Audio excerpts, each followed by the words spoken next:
जय श्री राम। सुनहु पवन सुत रहानि हमारी, जिमि दसननि महु जीव विचारी। तात कबहु मोहि जानिय नाथा, करी हैं कृपा भानुकुल नाथा। विभीषण जी ने कहा, हे हनुमान, हे पवन पुत्र हनुमान, मेरी रहनी सुनो। मैं यहाँ वैसे ही रहता हूँ जैसे दांतों के बीच में बेचारी जीव रहती है। हे तात, मुझे अनाथ जानकर सूर्य कुल के नाथ श्री रामचंद्र जी क्या कभी मुझ पर कृपा करेंगे, मेरे ऊपर दया करेंगे? तामस तनु कछु साधन नाही, प्रीति न पद सरोज मन माही। अब मोहि भा भरोस हनुमंता, बिनु हरि कृपा मिलहि नहीं संता। विभीषण जी कह रहे हैं, मेरा तामसी अर्थात राक्षसी शरीर होने से साधन तो कुछ बनता नहीं, और ना मन में श्री रामचंद्र जी के चरण कमलों में प्रेम ही बनता है। परंतु हे हनुमान, अब मुझे विश्वास हो गया कि श्री राम जी की मुझ पर कृपा है, क्योंकि हरि की कृपा के बिना संत नहीं मिलते। आप संत हैं, आपका मिलना इसका मतलब भगवान हरि की मुझ पर कृपा है। जो रघुबीर अनुग्रह कीना, तो तुम मोहि दरसु हठि दीना। सुनो विभीषण प्रभु कह रीति, करई सदा सेवक पर प्रीति। श्री रघुवीर जी ने कृपा की है, तभी तो आपने मुझे हट करके अपनी ओर से स्वयं दर्शन दिए हैं। हनुमान जी ने कहा, हे विभीषण जी सुनिए, प्रभु की यही रीति है कि वे सेवक पर सदा ही प्रेम किया करते हैं। कहु कमनमय परम कुलीना, कपि चंचल सबहि विधिहीना।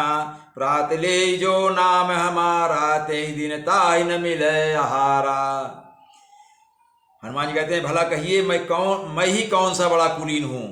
जात क्या चंचल वानर हूँ और सब प्रकार से नीच हूँ। प्रातःकाल जो हम लोगों का अर्थात हम बंदरों का नाम ले ले तो उस दिन उसको भोजन नहीं मिलता। असमय अधम सखा सुनु, मोहु पर रघुबीर। कीनी कृपा सुमिर गुण, भरे बिलोचन नीर। हनुमान जी कहते हैं, हे सखा सुनिए, मैं ऐसा अधम हूँ, पर श्री रामचंद्र जी ने मुझ पर भी कृपा की है। भगवान के गुणों का स्मरण करके हनुमान जी के दोनों आंखों में प्रेम के आंसुओं का जल भर आया। जानत हूँ वस स्वामी बिसारी, फिरहि ते काहे न होई दुखारी। यही विधि कहत राम गुण ग्रामा, पावा अनिर्वाच्य विश्रामा।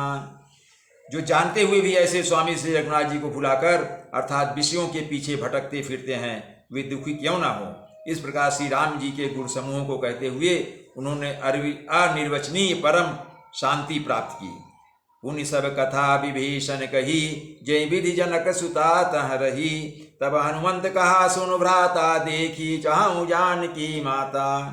फिर विभीषण जी ने श्री जानकी जी की जिस प्रकार वहां लंका में रहती थी वह सब कथा बता दी। तब हनुमान जी ने कहा, हे भाई सुनो, मैं जानकी माता को देखना चाहता हूँ। जुगुति विभीषण सकल सुनाई, चले पवन सुत विदा कराई। करि सोई रूप गयो पुनि ताहवा, बन अशोक सीता जहाँ रहवा। विभीषण जी ने माता के दर्शन की सब युक्तियां उपाय कह सुनाई। तब हनुमान जी विदा होकर वहां से चले। फिर वही पहले का रूप अर्थात मच्छर जैसा छोटा सा रूप धारण करके वहां गए, जहां अशोक वन में अर्थात वन के जिस भाग में सीता जी रहती थी। देखी मनहि महु कीन्ह प्रणामा, बैठे बीति जात निशिजामा। कृष तनु शीस जटायक बेनी, जपति हृदय रघुपति गुरुन सेनी।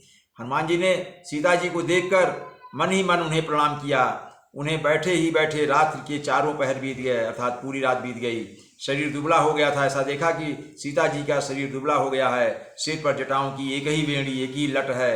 हृदय में श्री रघुनाथ जी के गुण समूहों का जप अर्थात स्मरण करती रहती हैं।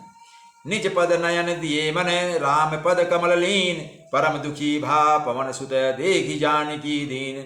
श्री जानकी जी की नेत्रों को अपने चरणों में लगाए हुए हैं। हनुमान जी ने देखा श्री जानकी जी नेत्रों को अपने चरणों में लगाए हुए, इसका मतलब वो नीचे की ओर देख रही है, धरती की ओर, और मन श्री राम जी के चरण कमलों में लीन है। जानकी जी को दुखी देखकर पवन पुत्र हनुमान जी बहुत ही दुखी हो गए। जय श्री राम।